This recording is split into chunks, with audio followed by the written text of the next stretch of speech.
Assalamualaikum warahmatullahi wabarakatuh. Perkenalkan, nama saya Alifia Usatun Hasanah dengan NIM 22110101050. Di sini saya akan mempresentasikan mengenai proposal penelitian yang berjudul Implementasi Model Pembelajaran Aktif dan Model Asertif Disiplin di Center Upaya Meningkatkan Kondusivitas Kelas melalui penelitian tindakan kelas pada siswa kelas 3 di MI Miftahul Huda Jember. Yang pertama mengenai latar belakang. Dengan adanya dilakukan penelitian tindakan kelas untuk mengatasi permasalahan kekondusivitasan siswa dalam proses pembelajaran akidah akhlak. Penelitian ini dilakukan dengan cara menerapkan dua model dalam menangani kasus kekondusifan kelas, yakni model pembelajaran aktif dan model asertif disiplin. Dengan harapan dengan diterapkannya kedua model tersebut dalam menyelesaikan suatu permasalahan kekondusifan kelas di kelas 3 MI Miftahul Huda, Jember, supaya kelas menjadi kondusif, siswa dapat tertib, aktif, dan fokus dalam proses belajar mengajar berlangsung. Lalu, terdapat rumusan masalah pada penelitian ini. Yang pertama, bagaimana tingkat kondusivitas kelas pada siswa kelas 3 MI Miftahul Huda Jember. Yang kedua, faktor-faktor apa saja yang menyebabkan rendahnya kondusivitas kelas. Yang ketiga, bagaimana cara mengatasi permasalahan yang terjadi di Miftahul Huda Jember. Yang keempat, bagaimana hasil peningkatan kondusivitas kelas setelah diterapkannya penelitian tindakan kelas. Lalu, cara pemecahan masalah dari rumusan masalah tersebut adalah penelitian tindakan kelas ini dengan cara mengimplementasikan model asertif disiplin dan menerapkan model pembelajaran aktif. Lalu tujuan penelitian ini adalah untuk mengetahui tingkat kekondusivitasan kelas pada siswa kelas 3 MI Miftahul Huda Jember. Yang kedua, untuk mengetahui faktor-faktor yang menyebabkan rendahnya kekondusifan kelas. Yang ketiga, untuk mengetahui cara mengatasi permasalahan yang terjadi di Miftahul Huda Jember. Yang keempat, untuk mengetahui hasil peningkatan kekondusivitasan kelas setelah diterapkannya penelitian tindakan kelas. Lalu, apa saja sih manfaat penelitiannya? Jadi di sini saya menjelaskan dua manfaat, yakni manfaat secara teoritis, pastinya menambahkan wawasan ilmiah. Yang kedua, dapat mengidentifikasi faktor-faktor yang mempengaruhi kondusivitas kelas. Lalu untuk manfaat praktis sebenarnya ada beberapa manfaat, namun di PPT saya mencantumkan dua, yakni bagi sekolah. Hasil penelitian ini dapat digunakan oleh pihak sekolah dalam pengambilan keputusan untuk meningkatkan manajemen kelas secara keseluruhan, serta membangun lingkungan pendidikan yang lebih baik. Lalu yang kedua, bagi peneliti lain, peneliti ini dapat menjadi referensi dasar bagi penelitian lebih lanjut, khususnya terkait intervensi di lingkungan sekolah dasar dan meningkatkan kualitas pendidikan dan manajemen kelas. Lalu penelitian terdahulu. Jadi pada penelitian terdahulu saya mencantumkan dua penelitian terdahulu, yakni dari Nur Fajri Fauzia, Agung Parsetyo Abadi dengan judul penelitian implementasi teknik latihan asertif sebagai upaya mengatasi siswa pasif pada pembelajaran matematika. Ada persamaan dan perbedaan antara penelitian terdahulu dan penelitian yang sedang saya teliti. Yakni persamaannya adalah sama-sama membahas tentang penerapan latihan asertif pada siswa yang pasif, dan perbedaannya penelitian terdahulu itu lebih fokus kepada mengatasi siswa pasif sedang di pembelajaran matematika, sedangkan penelitian yang diteliti ini fokus kepada mengatasi siswa yang pasif pada pembelajaran akidah akhlak. Lalu untuk penelitian terdahulu yang kedua itu dari Afdalia Damara Eka Sandi dan kawan-kawan dengan judul penelitian model pengembangan teknik assertive training dengan rational emotive behavior therapy terhadap peningkatan kepercayaan diri anak di PSAA Nugraha Kota Bandung. Persamaan dan perbedaan antara penelitian terdahulu dengan penelitian yang akan diteliti adalah yang pertama itu persamaan mengenai keaktifan, sama-sama membahas mengenai keaktifan siswa.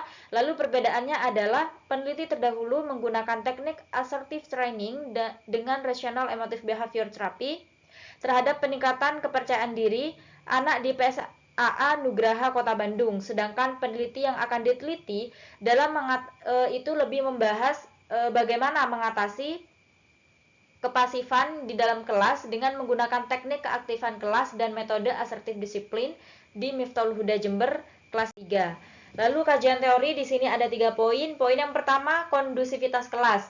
Apa sih kondusivitas kelas? Kondusivitas kelas berarti kondisi yang benar-benar sesuai dan dapat mendukung keberlangsungan proses pembelajaran.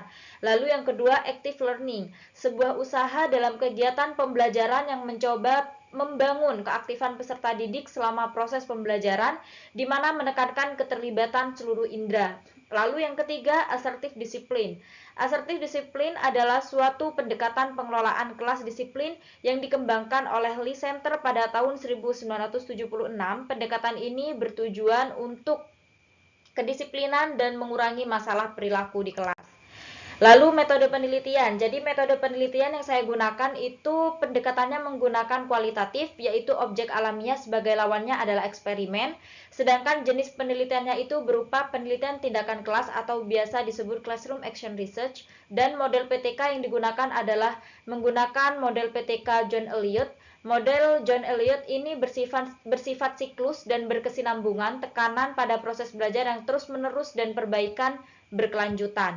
Lalu lokasi, waktu, dan subjek penelitiannya, penelitian tindakan kelas ini dilaksanakan di Madrasah Ibtidaiyah Miftahul Huda Jember pada kelas 3A.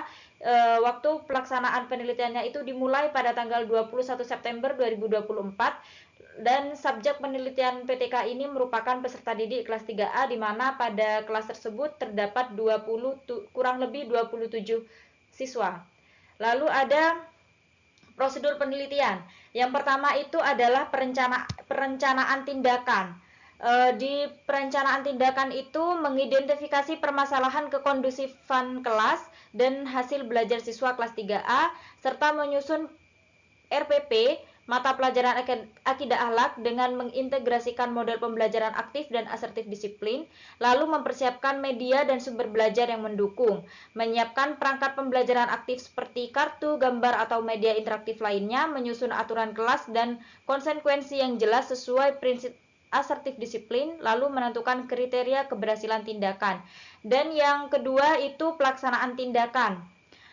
Dalam melaksanakan pembelajaran di pelaksanaan tindakan ini, melaksanakan pembelajarannya itu harus sesuai dengan RPP yang sudah disusun, menerapkan langkah-langkah model pembelajaran aktif itu yang seperti apa, terus mengimplementasikan asertif disiplin. Lalu yang ketiga itu ada observasi interpretasi. Pada observasi dan interpretasi itu yang pertama tentunya melakukan pengamatan terhadap kekondusifan kelas, terhadap apa yang terjadi di dalam kelas, lalu mendokumentasikan proses pembelajaran, mencatat kejadian-kejadian penting, mengumpulkan data hasil belajar siswa, melakukan wawancara dengan siswa dan juga dengan guru. Lalu yang keempat adalah analisis dan refleksi. Yakni dalam menganalisis itu kita menganalisis yang pertama tentang kondusif kelas itu seperti apa, aktivitas pembelajarannya, lalu data hasil belajar siswa, hasil wawancara, dan catatan lapangan. Dan melakukan refleksi dengan mengevaluasi ketercapaian indikator keberhasilan, mengidentifikasi kendala dan masalah yang muncul, menganalisis faktor dan penghambat, lalu merumuskan perbaikan untuk siklus berikutnya. Dan setelah itu didiskusikan.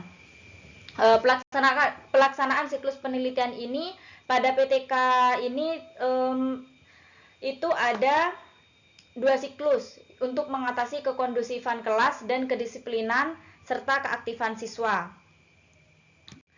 Jadi pada siklus pertama itu ada perencanaan, ada pelaksanaan, ada pengamatan, lalu refleksi. Begitu dengan yang siklus kedua itu perencanaan, akan tetapi dalam perencanaan itu melakukan perbaikan pada